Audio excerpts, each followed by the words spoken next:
from the living legends of our times. But both science and art are fundamentally concerned with the exploration and discovery of the unknown. The objects of inquiry may be different, but they are united in this goal. In science, you're exploring and trying to understand something out in the external world. And in art, typically the exploration is internal. It's a pleasant journey of reflections, learning, through errors, through serendipity, through borrowed intelligence that is then enhanced through grit, hard work, and consistency. And these three elements of grit, hard work, consistency, and always following the meandering river through life in the hope of finding new shores is what is my personal inspiration and experience of our expert speaker today. Dr. Mai-Lan Ho takes us through a journey of leukodystrophies, and not just leukodystrophies, but pretty much her own journey through understanding the nuances of pediatric neuroimaging. A speaker who has gone beyond the art and science of neuroimaging to bring in a lot more basic sciences into the understanding of several disease groups. And yet very young, dynamic, and a continual aspiration to excel in many other fields. David, if we may see you at this stage, and Mai-Lan, if we may see you at this stage as well, we welcome you to the International Pediatric Neuroimaging Teaching Network platform, brought to you under the auspices of the American Society of Pediatric Neuroradiology and supported well by all the other societies of the World Federation of Pediatric Imaging, the Society of Pediatric Neuroimaging, and the European Society of Neuroradiology. So thank you on behalf of every learner across the world, speaking any language, connected by the common thread of wanting to know more and the hunger that keeps us alive. David, anything to add to that? Just a sincere gratitude. We always love listening to you speak, and I did get a little sneak peek of your slides, and so I'm very excited for today's lecture. But no, thank you, and the stage is yours. Thank you so much to Kish and David for the invitation, and thank you all to you for being here today. So, can you see my screen? Yes, we can. And I think you need to just put it to, yeah, that's perfect. Awesome. Great. Okay. Well, welcome everyone. So for the next hour, we'll be talking about leukodystrophies, exploring the frontiers. And I mentioned this because the classification is continuing to evolve, and we'll go through a few different concepts as we delve through the next hour. So this talk is in three parts. Kish has asked me to talk about the art and science of my practice. And so I will be talking about career insights from my life. And then this will lead into a summary of genomic medicine updates and principles, which I think is really important for understanding and classifying the leukodystrophies and beyond. And then we'll finish with imaging cases and mimics. So first, career insights, and this is all retrospective, and hindsight is 20/20, as we know. But I have learned a number of things, perhaps more from my failures than my successes. But I wanted to share that all with you because I think it's led me on the journey here today. So I am in the United States, and I have trained and practiced at several different places around the country and visited even more. And we don't have time to go through all of this, but maybe some highlights here. I grew up in St. Louis, Missouri.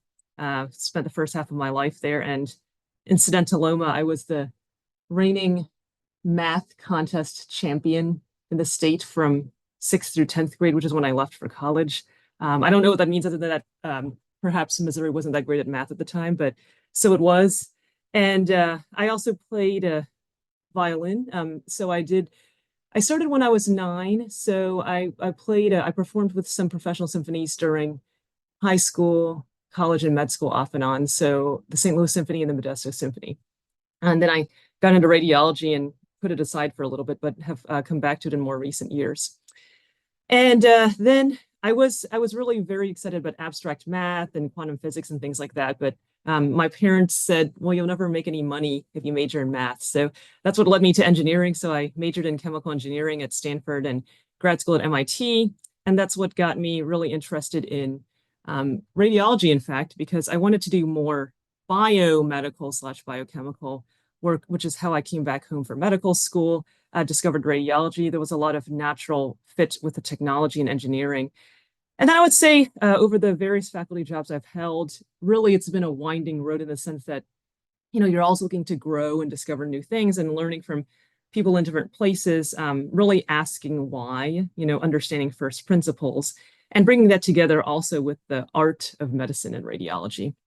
So spent, several years of my life at Nationwide Children's and still work with them closely. So a shout out to those folks who I am very fond of, the best neurosection I've ever been part of.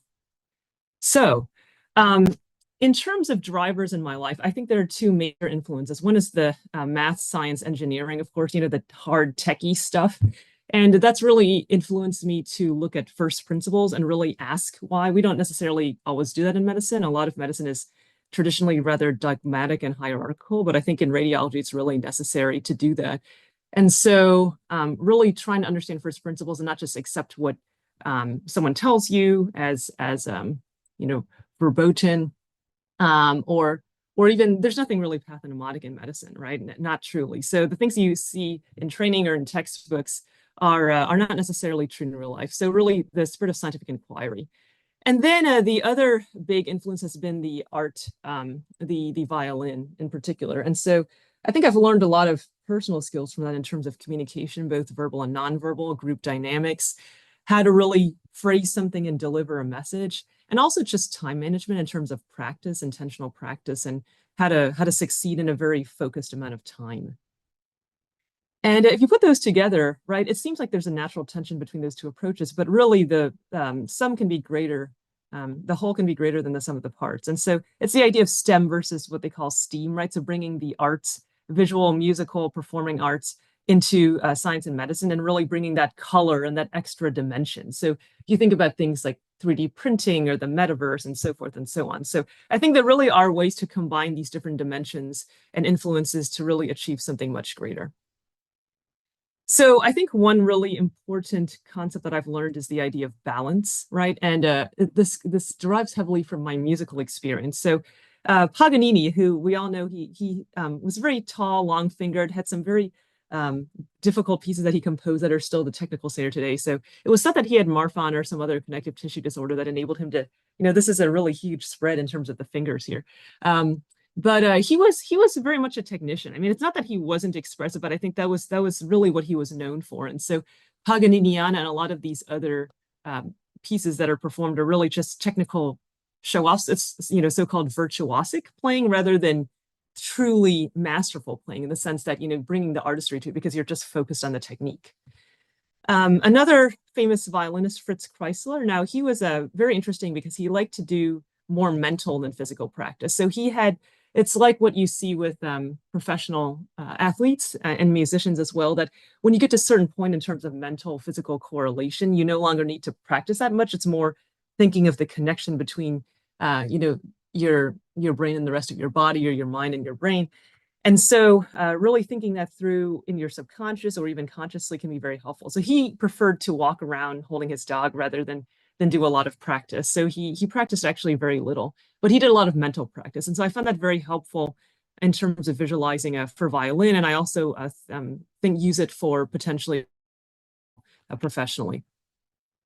And I think the best example of someone who really married all of these things together was Carlos Kleiber. So if you've not heard of him, he was, in my opinion, and many other professional musicians, the best conductor that has ever lived. So if you just watch him, you'll understand why. So he was not purely a showman. He wasn't doing gestures just to be fancy or to capture the attention of the audience, but he also wasn't super militaristic and technical without looking at the artistry. He really balanced them both. And he did very, very few concerts. He was a notorious recluse. And because he was such a perfectionist, he only wanted to do it if he could do it really, really, really well.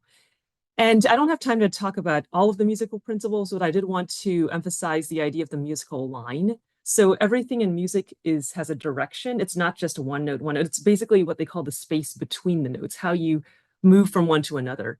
And what's really beautiful about humanity as opposed to, AI and machines and robots is that it's a little bit different every time. It might be a little bit off tune or mistaken or whatever, but then you go with it and you do something a little bit different. It's stochastic. And the other thing about the musical line is when you're in an ensemble, which you almost always are at some level, even if you're the soloist, you have an orchestra backing you up. So sometimes you're the main voice and sometimes you're the supporting, and understanding how to interchange between those various voices is actually extremely important. There's a lot of relationship to music in the brain as well, which I don't have time to go over, but both the basic auditory, visual, as well as higher level executive, cognitive, and so forth, emotion. So a lot of that is really interesting and also is used with music therapy and biofeedback and neuro rehab for various brain injuries. So that's all very interesting. There's a lot of plasticity in kids more so than adults, but even in adults. So my career has led me to this idea of transdisciplinarity, right? So interdisciplinary is between specialties, but transdisciplinary is really between art and science. And so if you think about it, the ideal, the essential, quintessential Renaissance man was Leonardo da Vinci, right? And no one said, oh, Leonardo's an artist, he's a painter, he can't be an inventor, or he can't be an engineer, he can't be an anatomist. No one said that because there really weren't those disciplines at the time. But now we have Google and ChatGPT 4.0 and all of these super specialized things. And so everyone is a super subspecialist, and we don't talk to each other anymore. We don't get out of the reading room or out of our home packs that we're working remotely and force ourselves to interact. And so that I think is truly important for pediatric neuroradiology and for a lot of success in general.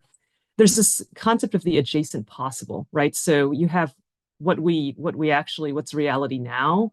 And then there's several dimensions of what's theoretically possible, but it's not realistic, right? So 0-point energy or travel to outer space. Yes, these things are theoretically possible, but it's going to be a long time from now. The adjacent possible is like a shadow future. It's basically just on the edge of what we know. It's the next big thing. And there's actually this concept of simultaneous invention where groups around the world who were working independently on the same area made the same discovery within days or weeks of each other, right? So flight or the periodic table or electromagnetic radiation, all of these different things. So the reason was that these groups were on the cutting edge of all of these different fields. And then when there was a sudden advance in a certain area, it enabled a new dimension of the adjacent possible. And because they were already on the cutting edge or bleeding edge, they were able to put all that information together and make that next new discovery. So by really getting out there and circulating among different disciplines, you too can do that. And so mastery is actually a very big concept in professional music, as it is in other things too, like radiology. And so I do want to bring up this Japanese concept of ikigai, which it's supposed to mean reason for being. And so the idea is that what is your reason for being, right? So obviously you might love to do something, but maybe you're not good at it. Or maybe you're good at something, but you don't like to do it. So ideally you want a job that at least does these two, and you want to be able to be paid for it, right? So you might love to surf on the beach, right? But maybe no one will pay you for it if you're not professional level. So essentially you want your career, not just a job, but you want your career to have at least these three things. And then purpose, right? So what the world needs. So if you can actually contribute something unique to the world, then you found your ikigai.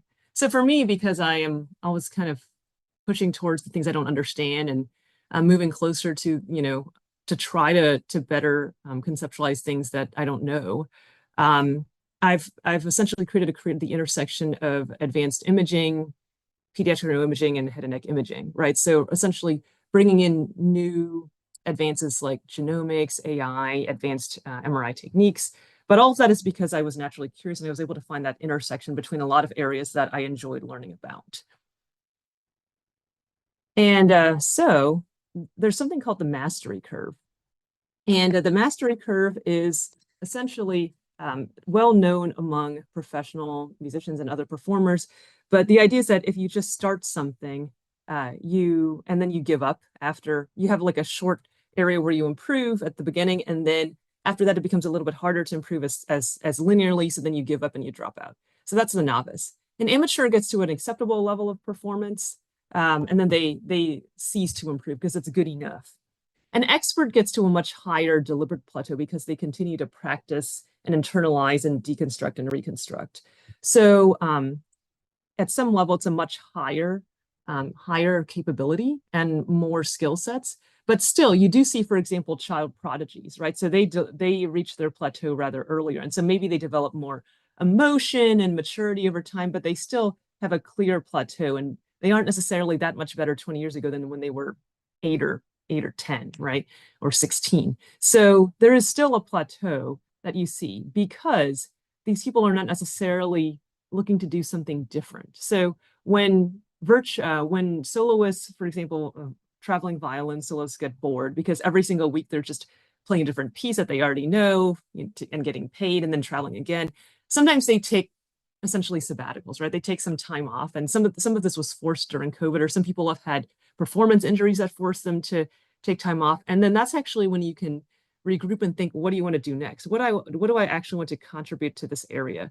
And so for me, like I said, I had a lot of different interest areas, not just pediatric neuroimaging, but all of these other niche areas in addition to pediatrics, right? That kind of intersected with engineering and technology. So in the same way, if you find unique areas that interest you and then further push yourself beyond that expert level, you can actually get to mastery. And that's really an infinite mindset. There is no actual asymptote that exists, right? You can continue to get better, but you do have to define your own unique path. And that takes a lot of experimentation. So that's my career in a little nutshell, some insights. And now I'm going to move on to a summary of genomic medicine, because I think this is really key for understanding leukodystrophies and many other things in peds neuro. So it's no longer just genomics, it's called multi-omics, right? Because there are so many levels more than just the genome. There's the epigenetic regulation, the transcription of mRNA, the protein product, the metabolic interactions, which are really key for leukodystrophies, the metabolic pathways, and then the phenotype, right? So all of these things can be quantified, and they're all at different layers, from the single cell to the whole organism to the population. And so there are many different groups looking at these things at all levels, from clinical to research. And it's an area that we still need to really bring the data sets together, which is where, honestly, AI could be very helpful, except we don't have those curated data sets right now. But that is really the potential of, all of this rich information. So genetic testing is getting cheaper and faster and more accessible to people all the time. So there are countries where a whole genome sequencing is being done routinely in newborns, right? And there's some argument in the US that you might want to do that too instead of newborn screening, because it covers more things, but we're not quite there yet. There's also some issues with, ethics and privacy, and the fact that it does still take several months, right, for WEGS, and it's not a great use of resources. So we're not quite there yet. But Moore's law is a computational thing about, essentially the computational speed. Like, it's just like when you buy the hard drive and several years later, right? They're cheaper and they're higher memory. So it's the same idea. So projecting from Moore's law and the cost per human genome, which is $100 million back in 2001, and now, basically they thought that the 1,000 mark would be the point where everyone could get their whole genome sequenced, and we actually did hit that. Back in 2018, we hit that mark because of Illumina, which is the leading company for next generation sequencing. So once we sequenced the entire human genome, we then were able to use that as a reference and then essentially chop up, a sample into little bits and then match them computationally to different parts of the reference genome. So we didn't have to do a long read. It is possible to do long read sequencing, but the short read is more efficient and effective. And you can do it multiple times, because if you do it once, there might be some error. If you look at these drugstore tests, they are actually not sequencing. They are actually primers for the most common variants, which is why they're always trying to get people to test more so they can get more data. Data is always the issue. But medical grade sequencing is not just 1x or 10x. We're talking about million, billion plus times, right? And so you don't necessarily want to sequence the entire genome or entire exome, the coding part of the DNA, that many times. It would take forever. So the radiologist is really important, because we do some phenotyping, some internal or virtual phenotyping that gives you a pretest probability. So a gene panel or even whole exome or whole genome can cover the relevant area. So let's say we call it a leukodystrophy rather than calling it a normal brain MRI. We say there's something wrong with the white matter. There's a leukodystrophy gene panel, or even the known set of genes that has been discovered and shown to be causative for leukodystrophy. So we could sequence those 1 billion times rather than the entire genome fewer times, right? And so you'd be more likely to detect in particular what are called somatic mutations, so not germline mutations that you inherit from your parents and that are throughout your body, but ones that happen after the fertilized egg or zygote stage, the so-called post-zygotic mutations. And so they can infect just a part of your body rather than the whole. So this is the concept behind, for example, hemimegalencephaly, involving half your brain. It can also be a lobar, encephaly or different levels of overgrowth. So the idea of segmental or mosaic distribution comes from somatic mutations. So those can only be caught because they're not throughout your body. They're essentially circulating. And so you only catch, let's say, this is the same concept behind a maternal cell-free DNA, right? That the fetus kind of leaks a little bit of its DNA into the maternal blood, but at a low concentration. So let's say if it were 1% concentration, you'd have to sequence at least 100 times, right, to get one hit. So in the same way, if we as the radiologists tell the genetic medicine, we think that these are the features of the MRI, they will actually change their decision on how they sequence and what order they sequence to be the most, cost effective and most likely to get the right answer. So the interaction between the two is actually very important. Now, because the sequencing is getting so, fast and cheap and everything, so 1,000 was the benchmark, but now they're trying to go for 100. So that we haven't got there yet. It's about $400 to $1,000 now for whole genome, and it takes, up to 3 months. But the push is towards the $100 genome and doing it faster. So the technology is certainly evolving quickly. And if you look at this, essentially every day we are discovering on average 1 to 2 new monogenic disorders, right? So we're linking a new gene mutation to some phenotype, and that's just a single gene disorder, right? So there's no way that anyone can keep up with all of this literature because it's just exploding exponentially. But what you can do, like I said, is provide that phenotype and then do some data science work and some reanalysis with these databases to be able to find these causative variants. So I think what's really important to understand is the mechanistic pathways. This is how most of what the functional genomics works, right? That it's not necessarily because with these rare diseases, we're not going to be able to really prove things because we can't experiment on humans. We can certainly use animal models, but even then, it takes some time to develop. Some diseases are so rare that unless you have specific philanthropy or other funding, you can't necessarily develop the model. So some of it is theoretical, but the idea is, given a mutation, does it make sense that it would lead to this constellation of imaging features if it's happening sometime during development? So that's a lot of what I've done in my career, is work with geneticists and genomicists to say, here are the results of the genetic testing. We have 5 or 10 or 20 different variants of uncertain significance, right?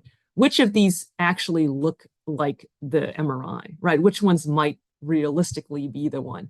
And then from that, you can write case reports or case series and describe new syndromes and things so that you can contribute to that exponential graph. So this is the neurogliovascular unit. There are glial cells, supporting cells, particularly astrocytes, do a lot of neurovascular coupling and support a lot of different functions. And then, of course, the oligodendrocytes lay down the myelin, so they're very critical. So the glial cells are the ones that modulate the leukodystrophies, right, by definition. And so you're looking at those primary areas of dysfunction. However, there are other things that can provide what are called phenocopies, right? So essentially different gene producing a similar phenotype. So this actually really confounds the situation, right? Because you have phenocopies in terms of different genes, possibly in the same pathway or intersecting pathways that can give you similar phenotype. You also have pleiotropy, right? So a single gene, depending on the severity of the mutation, right? Is it like a frame shift where it completely, negates the function of the protein, or is the protein partially functional, but not completely? That's called a pseudodeficiency, right? Because you still have enough to maybe get by. So depending on the nature of the mutation, you can have different onset and severity of disease. You could have infantile, rapidly fatal progressive disease versus adult onset, very mild. Or you could even have different disorders, right? So there are a number of leukodystrophies and other metabolic disorders that actually result this different phenotypes from the same gene. So it's actually extremely complicated. Like I said, there's epigenetics and environmental and all these other relationships that modify that. We haven't even gotten to multigenic inheritance, right? So things like cancer, autoimmunity, inflammation, right? So a lot of those things are not a single gene at all. And so actually what we're discussing in this hour is only the single gene disorders, right? So when you get to multi-gene, the effect size is weaker, and so it's very hard to determine that statistically, but those are even more complex and hard to modulate. And we did talk about the germline versus somatic. So this is a pretty recent article that actually looks at the reactome, which is essentially the graph theory of all of the networks in and among the cells. And they actually mapped out the leukodystrophy genes. And it turned out that there are at least 10 times more leukodystrophy genes in the literature, just from meta-analysis, that are causative than we estimated. So at least 300 instead of 30. And so the canonical ones, right, are essentially in these different groups and things, but they're at least 10 times more essentially not well recognized genes that that have already been identified as causal. Not to mention the several that are being discovered every day. And again, so there's some more specific areas like enhancement, hypomyelination, but for all of these, there are several more genes than we realize. So quick point on genomic technology. So if someone has a suspected leukodystrophy, right, how do you proceed with genetic testing? So there's a lot of different things. So people used to do chromosomal microarrays because they were cheap. So looking at the banding of the chromosome for like big deletions and translocations and things. But now it's about the same price as whole exome or gene panels. So people don't do too many microarrays anymore. People also don't do single gene testing because, it's very hard to have a slam dunk. Any gene in a given pathway, for example, the RASopathies, any gene in the RAS pathway could have a very similar phenotype, so you're not likely to succeed. In the United States, because of the insurance things, if there's some groups that don't have insurance, for example, Amish people, and so there are some consanguineous disorders that are known, and so they have actually a foundation that they can go to and get cheap single gene testing, and so they'll go through different common genes. So that's the main use case for those. Commercial gene panels are quite common. These are, third-party vendors. There are a lot of them, and they have good turnaround, and they will continuously update based on let's say the 300 most common known leukodystrophy genes, right? So they'll just keep updating, and then they'll test for those. So a negative result doesn't mean you don't have it; it just means it's not one of the most common. But it's a faster turnaround. It's cheaper. It's insurance covered. If the gene panel is negative, you can do what's called reflex testing, right? And so you automatically reflex if you have the negative result to whole exome or whole genome. Now, how do you decide, right? It turns out in the US that insurance companies will pay for one or the other, but not both. So strategically, some people will order whole genome just because it's 100 times more coverage than whole exome. This is just the coding DNA.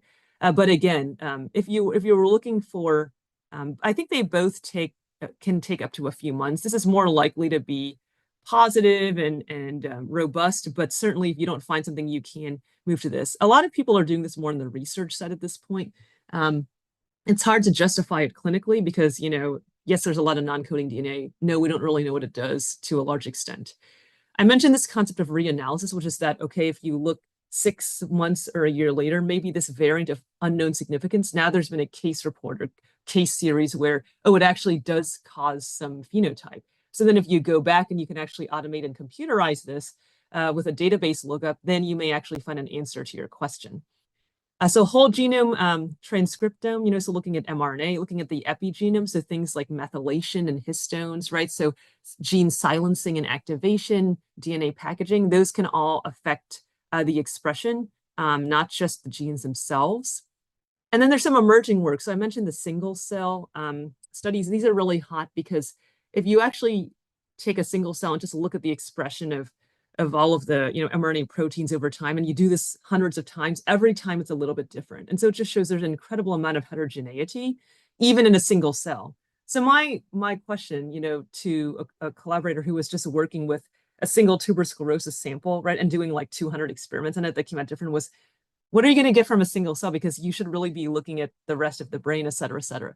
So there are now people doing spatial temporal analyses. So they'll build these scaffolds using tissue engineering, and then they will actually put multiple single cells on that scaffold. So kind of like an organoid, like an in vitro brain, right? So then you can actually look at spatial temporal communication. And so that really folds into things like connectomics and, functional brain analysis over time. And it's very, very complicated, but you can see even at a single cell level, it's complicated. So how do you scale that up? So organoids are essentially in vitro models that can be used. There are spheroids, which are just kind of like, in a test tube or a plate. And then the organoid where you're actually trying to develop, something that mimics the actual in vivo organ. The extracellular vesicles are these small particles that actually communicate between organs and within. And so they do things like, for example, if you have a primary tumor and then it breaks through the blood-brain barrier, how do other cells in the bloodstream know to home to the brain and make that metastasis grow? It turns out there's EV signaling that happens. So there's a lot of things you can do with EVs, both in terms of diagnostics and therapeutics.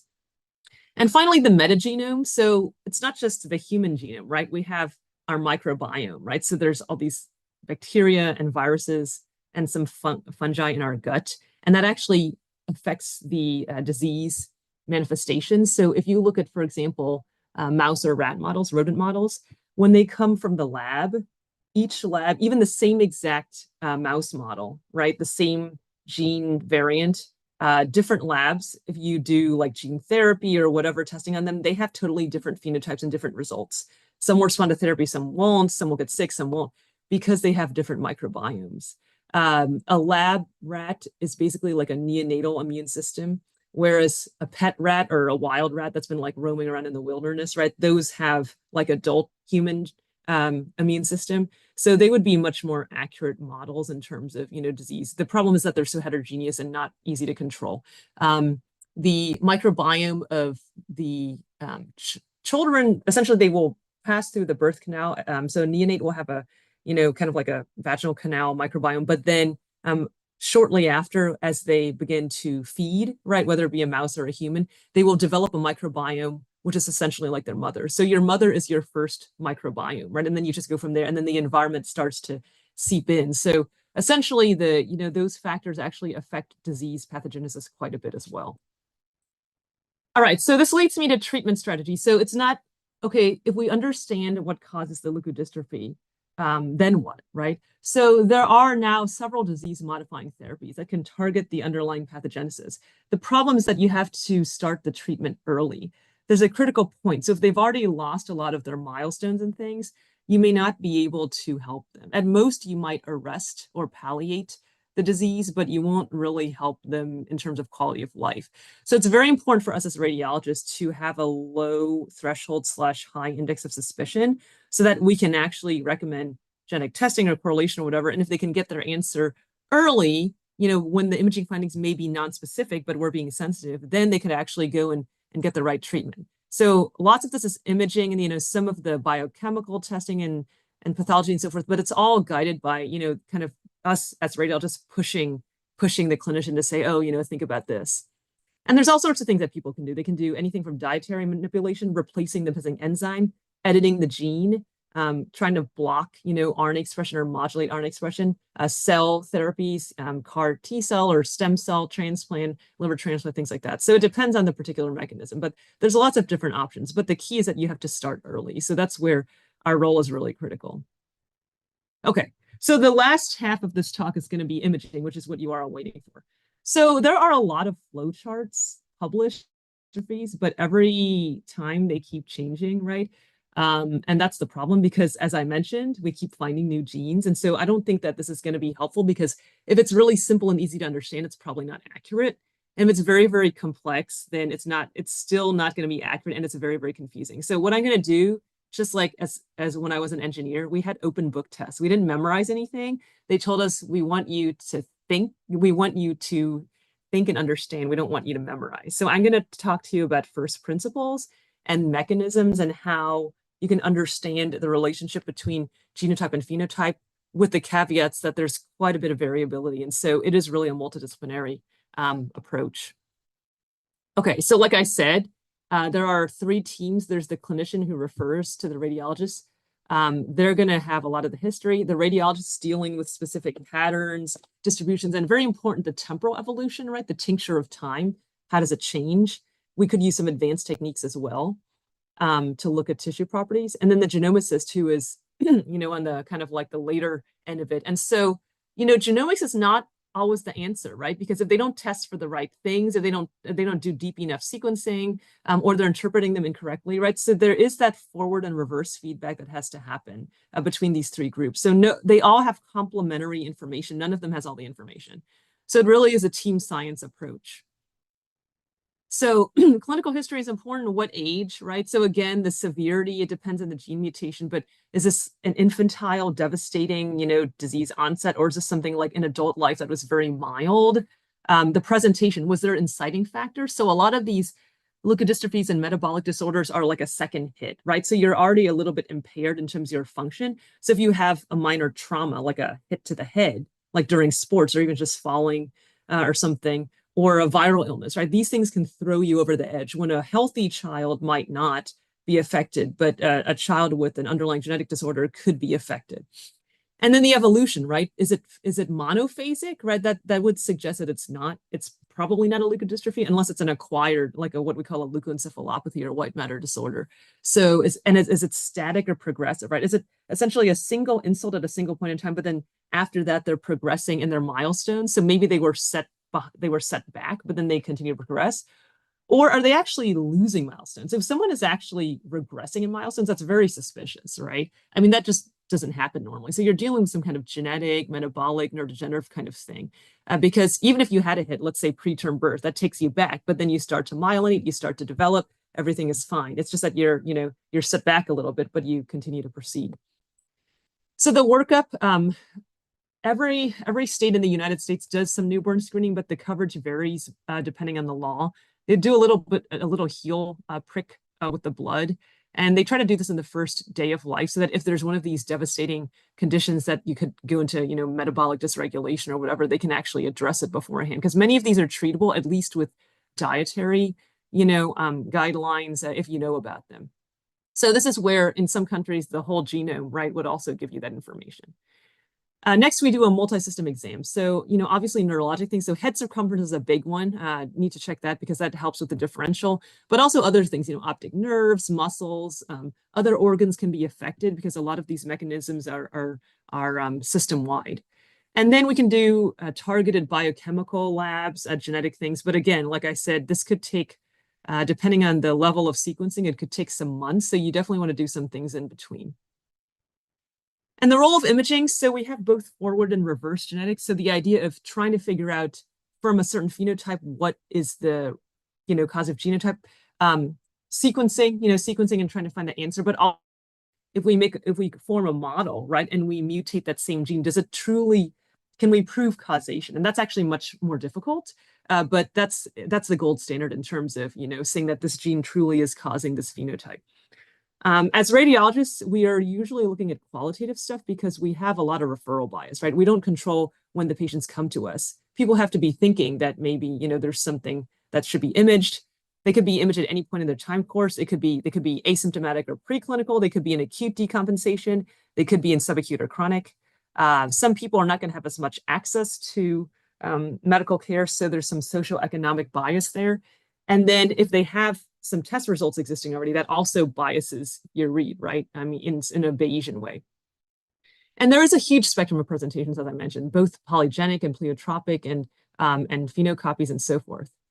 Now, there is a published open source database called Human Phenotype Ontology, or HPO, and they have a lot of terms that prompt you for certain types of disorders and genetic testing and so forth. The problem is that this is not radiologic terminology. I'm actually have worked on a committee for the terminology to try to reconcile that, because, for example, their definition of polymicrogyria or pachygyria or even leukodystrophy, those things are not they're not well correlated with the actual radiology reports, and the genomic medicine people are actually using the HPO to decide on their genetic testing. So again, I think this is where having relationships with the genomicists is very helpful to help them understand that. And there are a number of different advanced imaging tools you can use to provide quantitation, right? Volumes, white matter tracks, flow, stiffness, metabolism. The problem is that we don't have enough N to know what even the natural history of these disorders is, right? Because maybe one center would have, like a big center might have, let's say, 4 Batten disease cases, right? And that's just not enough to do anything with. And some places have none. And so without that, how do you know, let's say you started gene therapy or enzyme replacement therapy, and then you follow them longitudinally. How do you know what, if you don't know the natural history, how do you know if the therapy is working or not, right? It's very hard. So we do need more multi-center studies. So in the radiology report, we want to talk about the age and what is the myelination status. And obviously that's age dependent. The acuity, acute, subacute, chronic, and the phasicity. Again, like, is it static, progressive, waxing, waning, And then a lot of the stuff around distribution. This is just like any radiology report, right? You want to be precise about, is it focal, multifocal, diffuse? What is the distribution? Is there a certain kind of distribution? Because that might lean you towards a certain leukodystrophy. Is it symmetric or not? How's it evolving? Is it getting worse? Is it becoming cystic? Is it progressive? So there's some nice articles out there on the approach and classification. But again, I'm going to try to get away, move away from flowcharts and give you first principles. So active lesions obviously tend to have can have enhancement. It is a minority of the leukodystrophies. As they evolve, right, you can see hemorrhage, calcification, cysts. Some of them, especially if there's some level of myelination, attempted remyelination, demyelination, you can see some cranial nerve enhancement or thickening. And then some of them will have, for example, CSF collections or a cyst or things like that. And so we have to talk a little bit about definitions because, white matter. So the leukodystrophy, by definition, is a pure glial cell abnormality, right? So the oligodendrocytes are creating the myelin, the astrocytes are supporting the myelin. So the glial cells are the ones actually responsible for myelin integrity. So it has to be a primary glial cell dysfunction. And it should be essentially a primary disorder of the white matter. So not white and gray or mostly gray, right? It could those are what we call leukoencephalopathy. So they definitely have an issue with white matter, but it's not the only issue. So it has to be a primary white matter issue. But like I said, the reconciliation between genetic and clinical and imaging is also not always clear. So we don't necessarily have a great definition, and it continues to evolve. There's some consensus as to what's a leukodystrophy and what's a leukoencephalopathy, which is, white matter predominant, but it's not necessarily mechanistically related or pathologically. But this changes over time, so it's a bit fluid. And then other white matter disease. So, like demyelinating disease, MS, or, like small vessel disease that you see in adults, right? So there are a lot of other things that are not genetic that also affect white matter and can be mimics. For myelination, hypomyelination means that it's delayed, right, relative to an age-matched control. And typically the T1 signal is more iso intense and the T2 is less hyper. Whereas if you have frank dysmyelination, right, like essentially gliotic myelin destruction, dystrophic myelin, you're going to get more prominent T1 hypointensity, T2 hyperintensity. It can be disorganized. There is some overlap between these two. It's not always clean. And then demyelination is where you had normal myelin, and then you actually have an inflammatory or other insult that destroys the myelin. So obviously we have to know what the normal myelination is, and we all, everyone who does some PEDS knows this well, right? But there are changes at T1 at 1, that's kind of an adult contrast configuration, T2 at 2 years of age. The neonatal brain is very watery, and obviously we don't run FLAIR when you're younger because the FLAIR changes lag even more, and they're just very confusing. So essentially we use this as a normal reference. But again, you see that the unmyelinated, non-myelinated areas of the brain are more kind of iso. They're not dark. So if you're getting, actually some kind of dysmyelinating disease, right? And you might even see it where you're supposed to have myelinated in these kind of central deep areas, because we know that the myelin goes from central to peripheral with age. Mechanisms are also very diverse. So there are cells, right? So I mentioned all the glial cells that can be supporting. There are even some primary kind of axonopathies, which, the neurons also support and kind of instigate the health of the sheath, right? So any of these cells can be involved. And then molecularly, we have a lot of these kind of waste clearance mechanisms. So if your waste clearance is not working correctly, then you poison your myelin essentially, right? So the lysosomes bring out a lot of the waste. The peroxisomes do a lot of the hydrolysis. Mitochondrial energy things, like we often think of gray matter diseases for mitochondria, but they can also affect white matter. There's a lot of metabolic conditions. The amino and organic acidopathies, right? So if you can't break down these things, they poison the myelin. And then other mechanisms of intermediary metabolism. All right, so now I'm actually going to go through a bunch of imaging. So this is where, we get to, hold on to our seatbelts. Okay, so this is going to be kind of a rapid fire review here. So Canavan So I'll talk about the gene and the causation and then some of the key imaging features. So this gene mutation essentially blocks you from breaking down NAA into aspartate and acetic acid. And so there's a characteristic high NAA peak. So there are very few pathognomonic things in radiology. This is probably one of them, right? Because why would you have more neurons than normal, right? It's not more neurons, it's more NAA because it can't be broken down. And so they get big heads, the NAA builds up and it's toxic to the brain, so the brain starts to die off. And so you get this diffuse edema, dysmyelination. You see that's a very dark T1 and a very large NAA peak and big head. You can see the increased craniofacial ratios here. Alexander disease is a gliofibril astrocytopathy. And so the glial filaments are affected. So this one also has a pretty characteristic finding. I saw it in all of the cases that I reviewed, but it's sometimes more subtle. These periventricular garlands. Now, Alexander, it's more like the frontal. It's more frontal than like anterior than posterior, but it can be sometimes diffuse. But you see it's still more severe frontally. And then they have around the frontal horns and sometimes even posteriorly if it's severe, the so-called garlands, periventricular garlands. They're these kind of like patchy, the garlands are kind of a Christmas thing that you hang, it's like a wreath or something. And so pathologically, it's theorized that these are actually the Rosenthal fibers. So when you have a lot of gliosis, the astrocytes are swollen, they get kind of thickened and these kind of vascular bands. And so that's what you're seeing, these kind of like patchy enhancement along the dystrophic Rosenthal fibers. Vanishing white matter. So this is a mutation that has to do with stress response. So normally, if a kid, or anyone really hits their head or has a viral illness, minor issues, the brain can auto-regulate, right? And essentially preserve itself. Well, if you have this mutation, your stress response goes, off the wall. So you basically dysregulate your immune system and you start to attack the brain. So the infantile onset ones are very severe and they can have these restricted diffusion along the white matter. In the initial phase, it just looks very swollen, so you can't diagnose this. But the key is the follow-up. So on the follow-up, essentially you just vacuolize. You have complete CSF replacement of that white matter that was involved. But this initial appearance, maybe the restricted diffusion helps you a little bit, kind of that melting, surface. But if you didn't have this and you saw this, there's no way that I would know what this was. So the follow-up here is really key. There's a milder juvenile or adult onset. So in this one, they preserve some of the white matter. It's more gliotic. So again, it's just the severity of the mutation. So you see there are some cystic changes here, but some of the white matter is preserved. And you can see that the NAA peak initially is physiologic. And then on the follow-up, right, with the cystic changes, you really drop down in the NAA to very little neuronal integrity, lactate peak. This adult onset one still has some NAA, although it's less than before.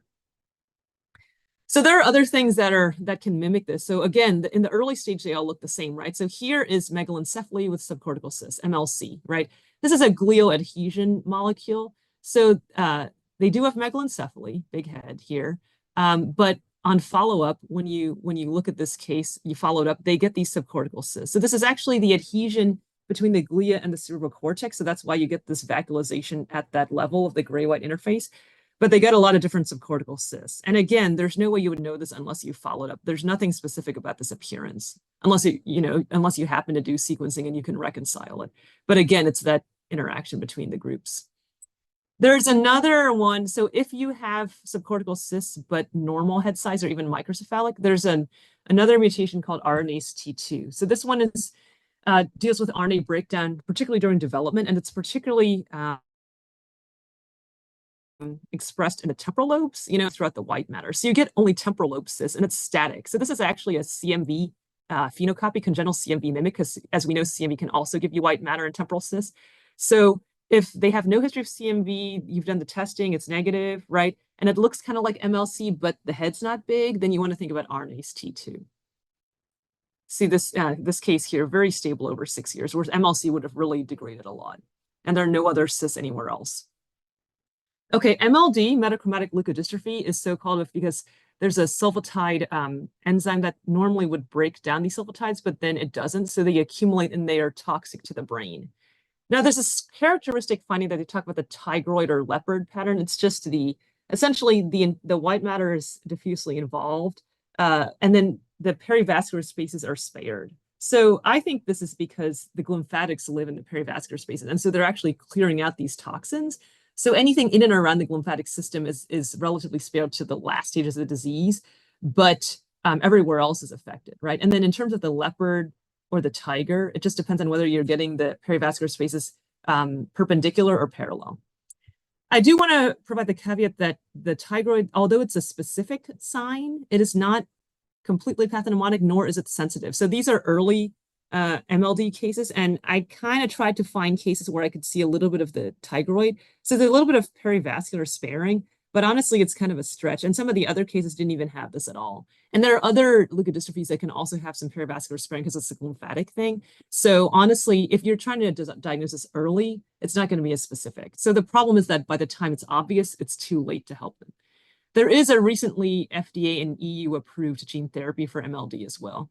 All of these disorders have lots of gene therapies and RNA therapies in clinical trials, but I'm going to mention the ones that are actually approved clinically.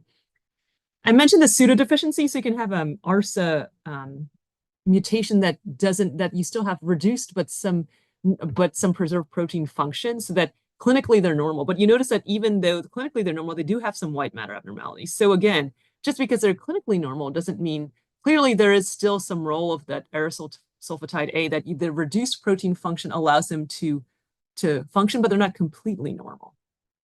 And then these are end stage cases, right? So in the end stage, you lose that tigroid pattern because all of the white matter is not involved. The lymphatics can no longer, pump stuff out. So basically you just get diffuse. And basically every end stage leukodystrophy, leukoencephalopathy, or other white matter disease looks like this. So again, at the beginning, sometimes they're nonspecific with a lot of edema. At the end, sometimes they all look like this. So you really need that temporal correlation. Krabbe or globoid cell leukodystrophy is essentially this galactoceramidase. And so it can't break down galactolipids. So again, those things are toxic to the brain. And so again, you do see some perivascular sparing, but this is a little bit more patchy periatrial. The more specific thing with Krabbe is that they can have thickened enhancing cranial nerves like optic nerves and other cranial nerves. There are a few other disorders that can do that, but usually mitochondrial. But the thought with Krabbe is that because this galactolipid is accumulating, it's kind of toxic to the cranial nerves, and they demyelinate and they try to remyelinate, so they get thicker and they start to enhance. So that's often seen with Krabbe, not always, but often. The mucopolysaccharidoses, there are several types, but they all deal with the glycosaminoglycan breakdown, the GAGs. So this is very very thick viscous fluid. And so they can have some white matter changes. They have these classically dilated perivascular spaces because the fluid is now thick. So now your lymphatics fail first, right? Because you no longer have normal CSF to pump through and clean. It's all viscous, very viscous CSF. So basically the lymphatics get plugged up and all these perivascular spaces are plugged. And then the white matter, can no longer eliminate toxins. So that's why it's looking like this. The gangliosidosis, there are several types. I'm just showing the GM1 and GM2. These were essentially compounds that were discovered. So essentially they break down glycosphingolipids. And so if they don't break them down, they'll be toxic to the brain. You're kind of seeing a pattern here now. They can't separate them into fats and sugars. The more specific sign for the gangliosidosis are that you have abnormal basal ganglia signals. So like the thalami can be hyperdense on CT, and they can be T2 hypointense and T1 hyperintense. That is because the ganglioside enzymes are expressed selectively throughout the CNS, but particularly the basal ganglia. So gangliosidosis. It's not specific to these, like any lysosomal storage disorder can do this, but the gangliosidosis do this more. Organic acidemia, so this is where you're not degrading your amino acids, so then you get acid accumulation in the brain, and that's toxic. This actually affects brain folding. So classically, you'll get things like under-operculization. See these shallow sylvian fissures, these big CSF spaces, these hypoplastic temporal lobes with enlarged CSF spaces. And then here we also have under-operculization. Okay, another lysosomal storage disease, Batten disease or CLN. There are many subtypes, but essentially they break down lipofuscin in the lysosomes. And so if the lipofuscin accumulates, it's toxic. This is actually the most common childhood neurodegenerative disorder. And it's thought to be more of a gray matter. It's toxic to gray matter, but you get secondary white matter degeneration, Wallerian degeneration. So it does cause both, but the white matter findings are more obvious on imaging. So there are enzyme replacement therapies as well as some clinical trials. But I show this because it's an important example of the clinical deterioration. So this kid was normal at 4, maybe a little stumbly, started to get a little bit stumbly. And here he's at like 4.5 years of age, coming to 5. And now he's got lots of seizures. He's wearing a helmet, got a lot of motor regression, tremors, can't talk very much. And then at 6 years of age, he's feeding tube dependent. He has no motor function, no vision, cannot communicate at all. So it's a very unfortunate rapid progression. And if you look at the imaging, it's not that impressive, right? So here, right, when he really needed to get the therapy, there's just some patchy white matter stuff. That's pretty much it, right? But if you know what Batten disease looks like, then you would say, okay, maybe this person needs to get genetic testing. So a year later, there's some volume loss. The white matter stuff's a little bit more obvious. And then at 6 years, it becomes even more obvious. But this is way too late because you saw what he looked like clinically. So really, we need to be detecting these things much earlier. Are you going to be slam dunk? This is Batten? No. But the whole point is that together with a clinician and the genomicist, you can really, raise the bar for early detection. All right, ALD is essentially a peroxisome. So now we're moving to peroxisome, which do hydrolysis. So these break down very large chain fatty acids. So they have a characteristic, like they're more posterior predominant. They often start in the splenium of corpus callosum, and then they have a leading edge demyelination, which has enhancement, restricted diffusion, and then the trailing edge, in the region of the callosum and the deep white matter will be more gliotic cystic. So that's called the butterfly appearance. There is an approved gene therapy, and there are a lot of other things in development as well, target therapies, and then you can also do things with diet, like Lorenzo's oil, that movie. Here's a preclinical case where the testing was positive, but there were no clinical signs until several years later. And then now you do have those features. Here's one where you see there's a lot of volume, a lot of neuronal loss, active enhancement. And then this is a burned out case where there's no more enhancement, but there's a lot of white matter damage, even anteriorly. And then over time, you can have long track signs to the spinal cord. So if you have a milder case, you can have the just adult onset, and that can actually be your only manifestation, which is known as adrenomyeloneuropathy. So then you would only see actually cord signs, right? But you can have degeneration as well in the more advanced cases. So this is something to be aware of. It's essentially just a spectrum of expressivity. Zellweger is another peroxisomal condition. And again, the waste buildup. There are different variants depending on the severity and onset, but the infantile one is the most severe, and they can have a lot of cortical malformations, callosal malformations, and then these encephaloclastic cysts, right? So when you see germinal cysts, that means that the brain has actually been destroyed. So this is not a genetic polymicrogyria or some kind of like migrational thing, because you actually have brain destruction, like these hemorrhagic cysts. And then there's also this, cerebellar cortical dysplasia. So a lot of destructive things here, but early on, which is why you have the malformations. Aicardi-Gouttières is a very broad, calcification, but they also have these, like basal ganglia calcifications and things, but those are variable to the pattern. But they have a lot of white matter changes, and they've been linked to several genes now. So they have to do with like DNA, RNA, kind of like, developmental type things. So essentially you get dystrophic calcifications as a response to that inflammation and inability to repair. Pelizaeus-Merzbacher is essentially a state of no myelination, right? So when you get to a certain age, you should have myelination and T1 shortening in the brainstem and cerebellum at least, let alone some of your deep white matter. And so even at older ages, they don't have a very much detectable NAA at all. And you see how dark the T1 is. As opposed to the hypomyelinating mimics, right? So PMD-like conditions. So you see how this one is delayed, but it's not absent. It's not quite as dark on the T1. And there is a little bit more of an NAA peak. There are a lot of other conditions that can give you hypomyelination or delayed myelination. These are all people who are far beyond 2 years of age and still don't have good myelination. Trichothiodystrophy that has the brittle hair and nails and things. And then here's the hypomyelination with the atrophy of the basal ganglia here and the cerebellum. So that's another one that you can see with microtubules.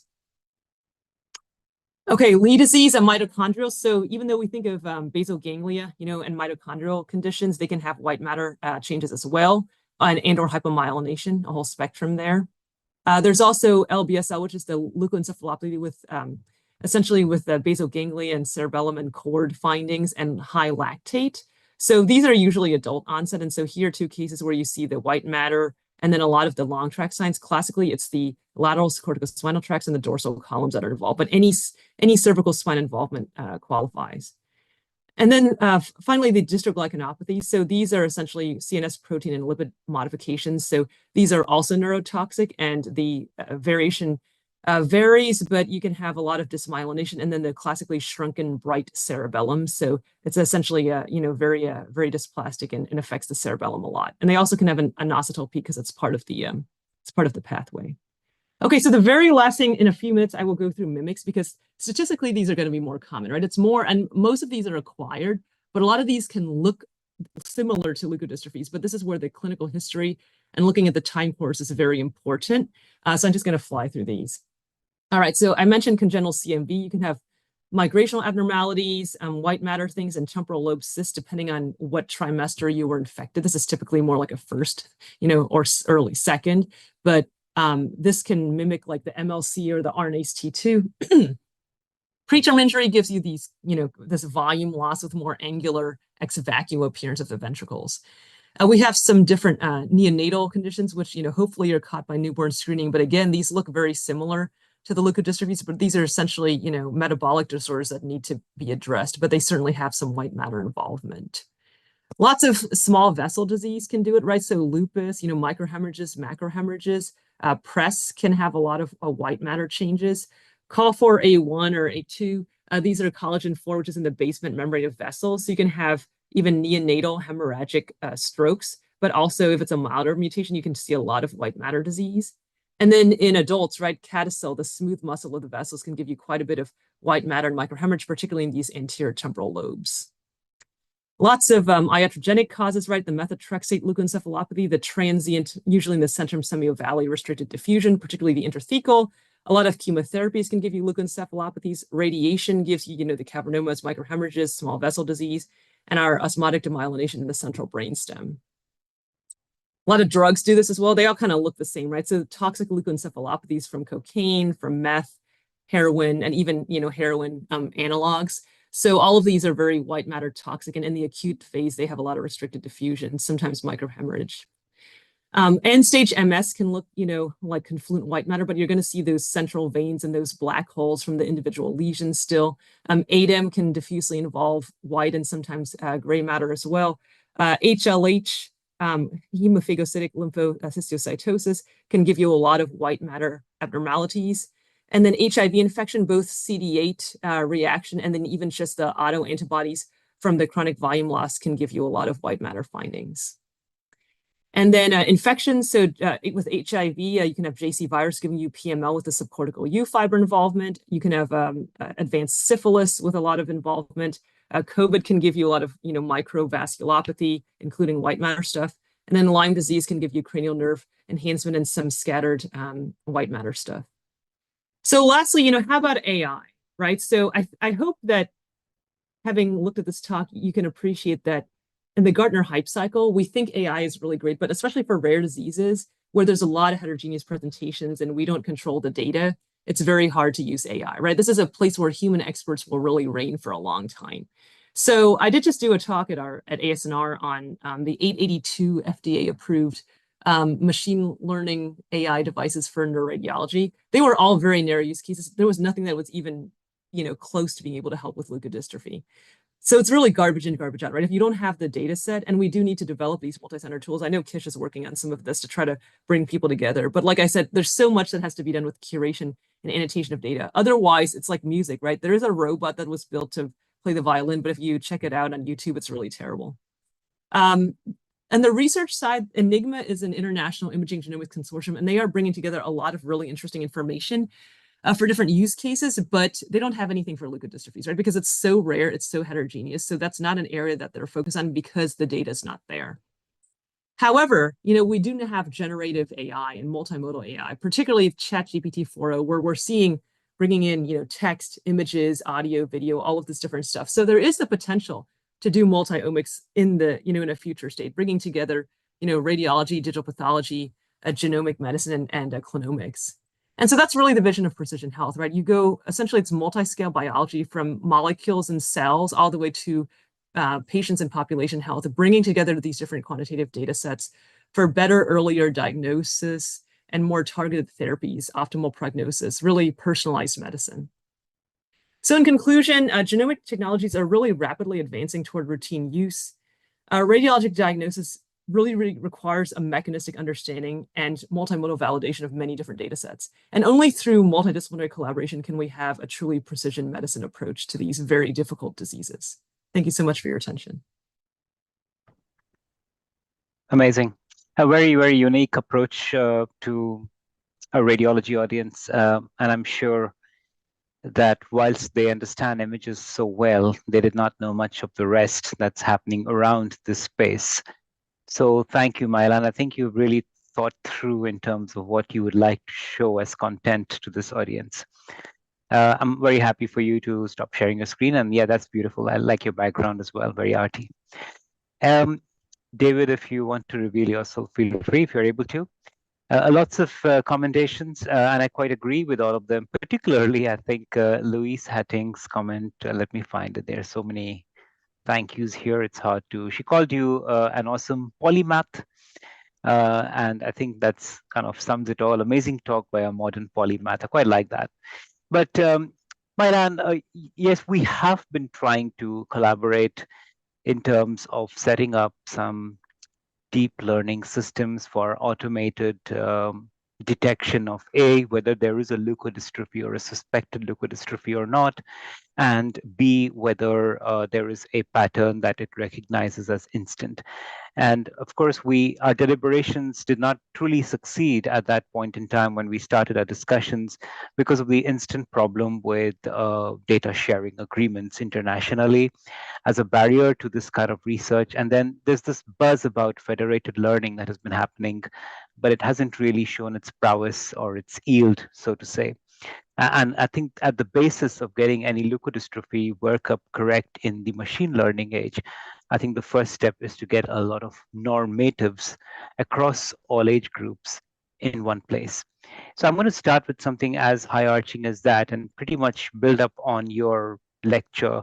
And if you were to restart that process, and here we have around 300 people assemble, and if they are interested in joining the venture, how would we set up a piece of work going forwards to get this attuned to the hats that you have worn as a neuroradiologist, as a mathematician, and the fact that you're in an establishment which is so supportive of this kind of research? Yeah, I think it's a great question. It's very difficult because I've been thinking about this for various rare diseases, that there's a lot of data out there, but it lives in so many different places. And how do you bring it together for a data science approach? I think at some level, you have to start with an organization, or for example, so my university has a link to PCORI, and so they have a lot of, so in the United States, it's sort of a multi-center network for data sharing. And they do a lot with clinical notes, but they don't have, let's say, radiology images linked to that. So I think, but something like that. So for example, Batten disease. So at Nationwide Children's, right, which is actually one of the 4 international centers of excellence for Batten, there were still only 4 live patients of Batten that I saw in my something like 5 years there. And I think when you looked back at the database, there were 20-ish, maybe slightly over, of various types of NCL. But there's no way that you could do any research on that. Several of them had were already deceased, and they all had different kinds of imaging, very poor quality. But if you look at the PCORI, I actually looked at this. We ran a search because it's essentially for research and data support. And even though, so it doesn't include the children's hospitals as well, there was something like 266 cases of documented Batten disease.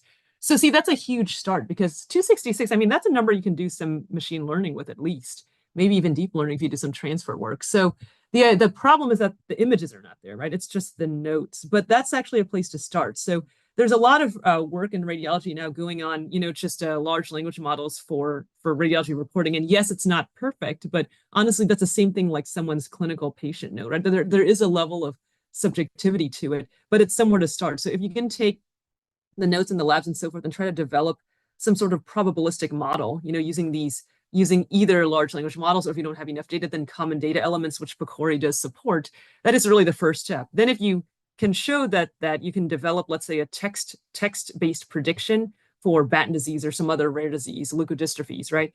Then you can take the next step, which is either a grant or a foundation. And I do think the foundations are going to play a big role because they actually have the access to the patients, and they actually do keep a lot of database work as well. So having that kind of relationship, maybe philanthropy, venture capital. There's a lot of different funding sources, but essentially it takes money, right? Someone's got to put in the money, whether it's a government or multiple governments, a funding source, like NIH, for example, or something else, because it is expensive, because everyone's thinking about this. For example, all of these gene therapy and other pharma companies, right? They're developing these rare disease drugs, but if they're not getting to them until it's too late and the diagnosis is obvious, it's not going to help. So you're spending now billions of dollars, right, developing a drug that's not going to help patients. And so they're very interested in accelerating the diagnostic odyssey as well. But the problem is that, to switch, for example, for a hospital to switch from one hospital information system to another, from one EHR to another is extremely expensive, or to link things together. And so I think if you start with an existing research network where you already have a lot of those data sets available, and then make the case for linking something to that. So saying maybe we'll take from PCORI, we'll take, let's say, the 10 largest children's hospitals, or even maybe 2 or 3, and we can maybe develop the data use agreements to say, let's link these. So maybe out of the 266 Batten, maybe 20 of them come from, let's say, Boston and Philly and, Texas, right? So it's not a lot, but it's somewhere to start. And if you do transfer learning, right? So the idea with things like ChatGPT 4.0, right? It would be like saying you could learn how to be the best figure skater or race car driver or whatever, and then we're going to make you go do neurosurgery, right, in the OR. It's not going to happen right away. However, if you develop all of these other skills and then you give them a few principles about how neurosurgery works, they could do a lot better than a beginner. So in that way, I think it's what's known as zero-shot learning. Like, you don't have prior training data, but let's say someone tells you that a zebra is a striped horse, and you've trained an AI on a bunch of horses, right? And you tell them, well, essentially zebras are just striped horses, then it could do better than, just a random or an untrained AI. So I think there is the potential to bring together some of the machine learning / deep learning approaches, but also the human expertise. I think that's really key here, that given all of the things I just discussed in terms of, variability, it's really, really incumbent upon us as radiologists to develop that expertise and maintain that expertise in the field to make sure that we are leading the algorithms in the right direction. And I think for quite a while now, we are still going to be the ones manually, working with the genomicists and trying to develop these ideas. But then ultimately, when we do get these data sets better merged, we can at least guide the AI in the right direction. Very comprehensive. David, do you have anything to add?